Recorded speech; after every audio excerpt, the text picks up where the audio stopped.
នេះមានឡានស្ដេចបងស្រីមកដាក់តង់លកាអត់ទៅលើបានចូលមកយានឋានដើម្បីគិតស្វេសដើម្បីរៀបចំបណ្ឌិតចាប់តង់លកាតង់អីឡើងវិញបាទឥឡូវយើងធ្វើការដោះសរុបស្ប៉ាប់ចេញហើយឥឡូវកំពុងរៀបចំ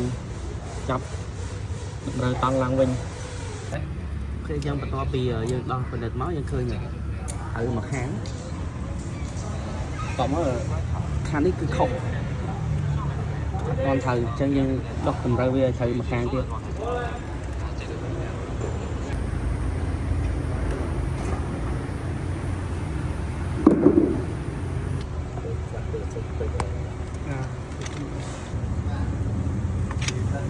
តើបញ្ញាអូខេឥឡូវយើងធ្វើការបញ្ចប់នៃការចាប់តង់ឲ្យអស់ហើយឥឡូវយើងសេរីត្រូវវិញហើយតោះចាំមើលតើបច្ឆេះទាំងអស់គ្នាតើវាមានឮសំឡេងឬក៏ញ័រអីទៀតអត់អូខេឥឡូវយើងចាប់ចូលអស់ហើយតទៅពីចាប់តង់ហើយយើងចាប់ចូលអស់ហើយឆៃអត់ឆៃហ៎